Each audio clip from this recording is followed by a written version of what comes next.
Good afternoon, everyone, especially to our subject facilitator, Dr. Nestor Paul M. Peel. Hello, sir. This afternoon, we will discuss another literary criticism, and that is the Marxist criticism. I will be your first discussant, Zaire Nicodemus, and together with me are Sir Zan Tigalas, Ma'am Angelica Retiro, and Ma'am Janet Panas. Now let us begin our discussion with the Marxist criticism.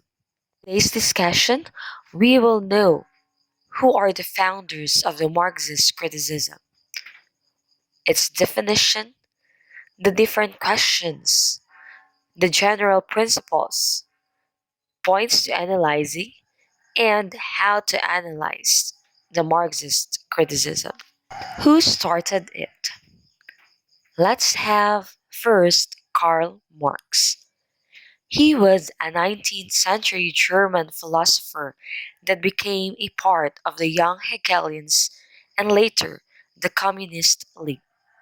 Marx is revered as one of the most influential socialist thinkers of the 19th century.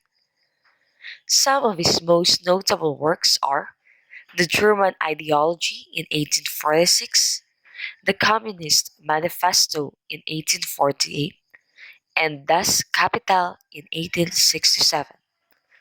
Marx introduced his most fundamental principle for criticism in the Communist Manifesto, namely his principle that all history is the history of class struggle. Next, we have Friedrich Engels. Engels was Marx's best friend, and he shared Marx's socialist beliefs and provided support financially as well as intellectually while Marx developed his theories. Some of his major works, The Condition of the Working Class in England in 1844, and he co authored the Communist Manifesto in 1848. Marx and co-author Friedrich Engels argue that all of history is about the struggle between the haves and the have-nots. They predicted that one day the proletariat or the have-nots will throw off the oppression of their bourgeoisie or those with means and power. Now, let us define the following terms. First, bourgeoisie, the name given by Marx to the owners of the means of productions in a society. Second, ideology. It is a belief system. And third, proletariat. It was the name given by Marx to the workers in the society. When you read a typical piece of literature, you're not just reading a story, but you're getting a glimpse into a different culture and society. So, what is that society like? Is it like yours? Do the rich and powerful have all the control? Or is it more egalitarian? And what even inspired the author to create this society in the first place? There are all sorts of questions asked in Marxist criticism, which reviews a work of literature in terms of the society it presents. Marxist criticism is an approach to diagnosing political and social problems in terms of the struggles between members of different socio-economic classes. Drawing from this approach, criticism does not aim at the flaws of particular individuals, even if they have attained positions of power. Instead, such an approach focuses on how social life is structured by class oppositions that are determined by laboring relationships. Or, in other words, Marxist criticism seeks to show how the economically powerful exploit and dominate the economically disadvantaged. Moreover, Marxist criticism also points to how class conflict is obscured and hidden in ideology. It is the belief that literature reflects this class struggle and materialism. It also looks how literature functions in relation to other aspects of the superstructure, particularly other articulations of ideology. Like feminist critics, it investigates how literature can work as a force for social change or as a reaffirmation of existing conditions. On the next slide, these are the questions which help you determine if the text, stories, or movies belong to the Marxists or not. First, what classes or socioeconomic statuses are presented in the text? Second, are all the segments of society accounted for, or does the text exclude a particular class? Third, does class restrict or empower the characters in the text? Fourth, how does the text depict a struggle between classes? Or how does class contribute to the conflict of the text? Fifth, how does the text depict the relationship between the individual and the state? Does the state view individuals as a means of production or as ends in themselves? Sixth, to what extent does the work fail by overlooking the economic, social, and political implications of its text? Seventh, in what other ways does economic determinism affect the work? And number eight, how should the readers consider this text in today's developed or undeveloped world? So these are the different questions for you to identify if it is a Marxist or not. Now, let's take a look at this example. One of the best examples of literary piece injected with Marxism theory is the famous movie Titanic in 1997. And let us find out why. The ship itself represents the class struggle, showing the first class passengers on the upper decks and the third class passengers unable to reach the higher decks. This is good use of positioning as a metaphor for the struggle of the proletariat as of reaching the heights of the ruling class. Next, as for the two main characters, Rose and Jack are complete opposite. Rose is a rich young woman who has everything she could want. On the other hand, Jack has nothing. At the beginning of the film, he is trying to gamble his way to America by trying to win third class tickets in a poker game. The way the different classes are treated by the higher class is obvious in the scenes depicting the sinking of the ship, where the ruling class orders that the third class passengers are to be locked in the lower decks, while the first class passengers have the chance to get aboard the lifeboats. So that is one of the example of the Marxist theory or Marxist criticism in the movie Titanic. Now, let us discuss the general principles of Marxist criticism. Marxist criticism promotes the idea that literature should be a tool in the revolutionary struggle. It attempts to clarify the relationship of literary work to social reality.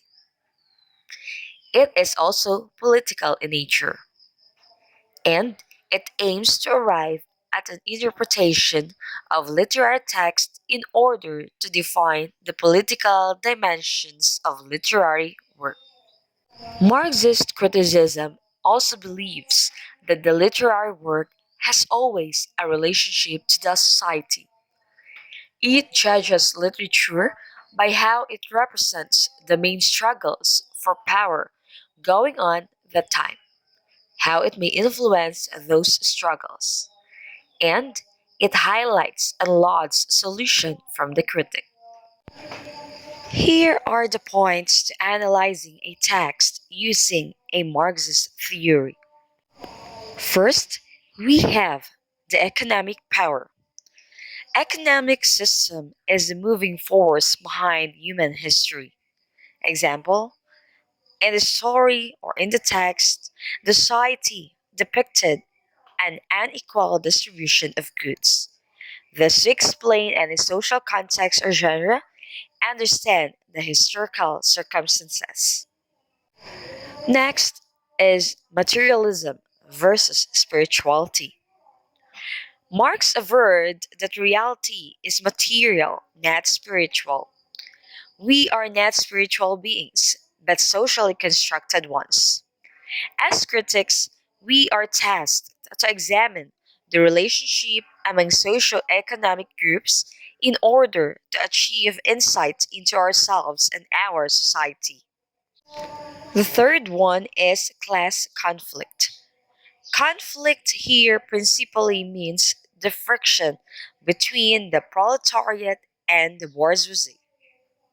So we will also identify here if the class belongs to the proletariat or the bourgeoisie. And last, art, literature, and ideologies. According to Marx, the dominant class or higher class do control art, literature, and ideologies. Marxist critics should identify the ideology of the work and point out its worth and deficiencies. Let's discuss how to analyze literary text using Marxist approach. Analyzing text using a Marxist approach involves examining the text through the lens of Marxist theory and concepts. And here are some steps to help you get started. First, in analyzing literary text using Marxist approach, as critics, you need to familiarize yourself with Marxist theory. Read works by Karl Marx, Friedrich Engels, and other Marxist thinkers to understand the key concepts and ideas. And this will provide you with a foundation for applying Marxist analysis to text. Next, approach the text with an eye for how the characters interact. Third, evaluate the vocational roles of all characters, since every characters in a story, text, or movies have their own vocational characters. 4. Identify the social and economic context. Consider the historical, social, and economic conditions in which the text was produced. Analyze the class relations, power dynamics, and conflicts that may be present in the text. Next is look for class struggle and exploitation. Examine how the text portrays the relationship between different social classes. Identify instances of class struggle, exploitation, and inequality. Pay attention to how the text represents the working class, bourgeoisie, and other social groups. Also, you need to assess the role of government in the piece of literature and analyze the means of production. Consider how the text portrays the means of production, such as factories, land, and technology, and the relationship between the owners and the workers. Look for themes related to labor, alienation, and the commodification of goods. Number 8, examine ideology and cultural hegemony. Analyze how the text reflects and reinforces dominant ideologies and cultural norms. Look for instances of false consciousness, where individuals may be unaware of their exploitation or may accept the status quo.